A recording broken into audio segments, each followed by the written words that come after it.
जय हिंद एवरीवन।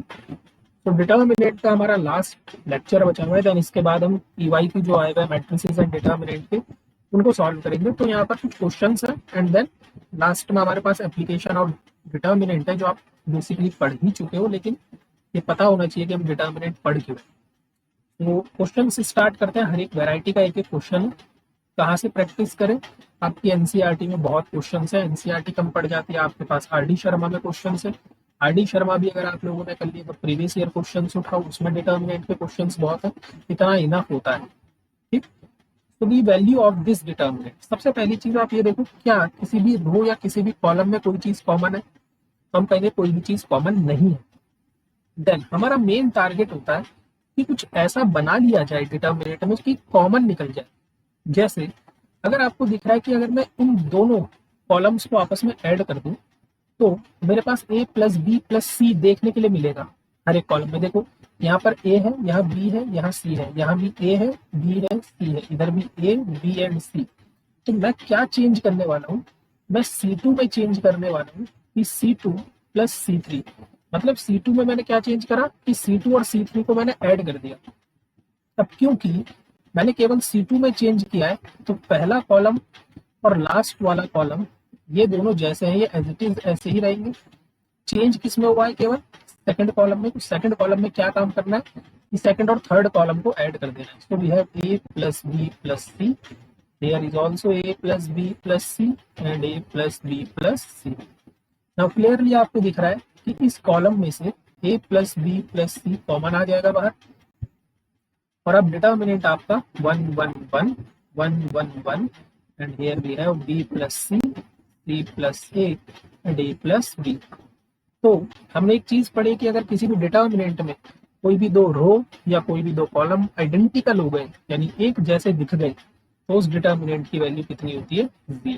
कौन सा ऑप्शन सही हो जाएगा? Option number c. आपकी एनसीईआरटी में बहुत एग्जांपल्स हैं इसके, आप इजिली वहां से इनकी प्रैक्टिस कर सकते हो। नाउ नेक्स्ट वन भी है, थोड़ा सा दिमाग लगाओ तो सोचो इस क्वेश्चन में हम कर क्या सकते हैं।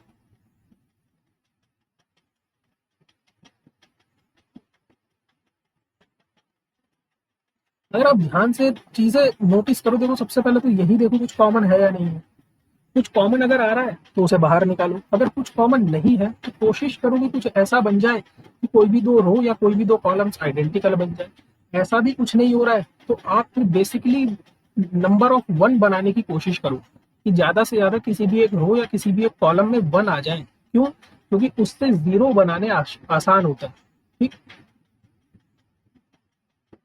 एक चीज देखो, अगर नोटिस कर पा रहे हो, यहाँ पर सी नेगेटिव है, इधर सी पॉजिटिव है, इधर ए नेगेटिव है, इधर ए पॉजिटिव है, इधर बी पॉजिटिव है, इधर बी नेगेटिव है। मतलब अगर मैं इन तीनों कॉलम्स के एलिमेंटों को ऐड कर दूं तो वैल्यू जीरो हो जाएगी।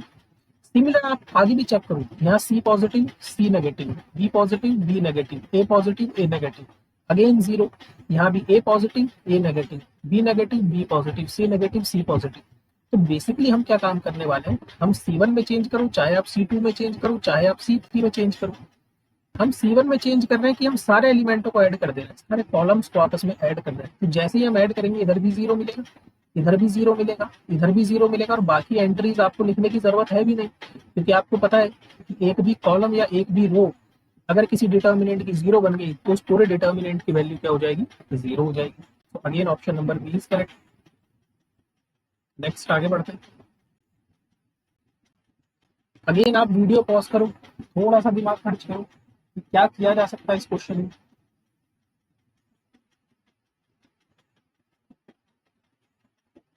सबसे पहला तो काम टास्क यही है, आप चेक करो क्या जीरो बना पा रहे हो आप। सॉरी, सबसे पहले क्या कॉमन ले पा रहे हो आप? कॉमन नहीं ले पाओगे। सेकंड चीज आप ये करो कि क्या कोई भी कुछ ऐसा ऐड करके या सब्ट्रैक्ट करके आप कुछ चीज आइडेंटिकल बना सकते हो। तो देखो, अगर मैंने कोई भी दो कॉलम्स ऐड करे, जैसे सपोज मैंने इन दोनों को ऐड करा तो कोई फायदा नहीं होगा, अगर इन दोनों को ऐड करा कोई फायदा नहीं होगा। तो अब क्या करें? अब आपके लास्ट ऑप्शन बचता है कि आप नंबर ऑफ जीरोस बनाओ। देखो, नंबर ऑफ जीरोस बनाने के लिए पहले कॉलम में वन वन वन है, तो जीरो बनाने आसान है। कैसे? हम R2 में चेंज करेंगे कि R2 minus R1 and R3 में चेंज करेंगे R3 माइनस R1। ये कर सकते हैं। इससे क्या फायदा होगा, देखो हमने चेंज किसमें किया, केवल R2 में। तो जो फर्स्ट रो के एलिमेंट है वो ऐसे ही रहेंगे जैसे दिख रहे हैं आपको। अब 1 - 1 0, इधर b - a और इधर b² - a²। In the same way 0 c - a and इधर c² - a²। आपको पता है b² - a² क्या होता है ना, इसकी वैल्यू क्या होती है, b - a into b + a। In the same way इसकी वैल्यू क्या होती है, c - a into c + a। अब क्लियरली आपको दिख रहा है कि b - a फैक्टर यहाँ से कॉमन आएगा, c - a फैक्टर यहाँ से कॉमन आएगा। तो डिटर्मिनेंट के बाहर जो सेकंड रो है वहां से b - a बाहर और थर्ड रो से c - a बाहर। So we have 1 0 0, a 1 1, and again a square. Here we have b² minus a square, sorry b square थोड़ी बचेगा, तो b + c a बचेगा, है ना, क्योंकि b - a बाहर जा चुका है। So here we have b + a and here we have c + a। Now अब आप सिंपली डिटर्मिनेंट ओपन कर लो फर्स्ट कॉलम के अलाउंग, तो हमारे पास क्या मिलेगा, b - a c - a। First इसके अलाउंग करेंगे, so this column eliminate and this row eliminate. तो 1 की मल्टीप्लाई इससे होगी, so we have c + a minus 1 की मल्टीप्लाई इससे होगी b - a। a से a कैंसिल आउट, तो आपका आंसर क्या बन गया, b - a c - a c - b। ये आपका फाइनल आंसर होगी।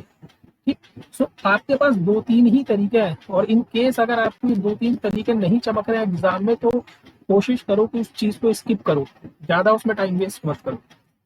ठीक, नाउ एप्लीकेशन ऑफ डिटर्मिनेंट क्या है, ये 2-3 एप्लीकेशन तो आप 10th क्लास में पढ़ चुके हो कि अगर आपको ट्राइंगल का एरिया कैलकुलेट करना है, तो हम ट्राइंगल का एरिया कैसे कैलकुलेट करते हैं कि अगर x1 y1 x2 y2 और x3 y3 आपके पास वर्टाइसेस है किसी भी ट्राइंगल्स की, तो आपका एरिया जो ट्राइंगल का होता है वो होता है 1/2 और डिटर्मिनेंट।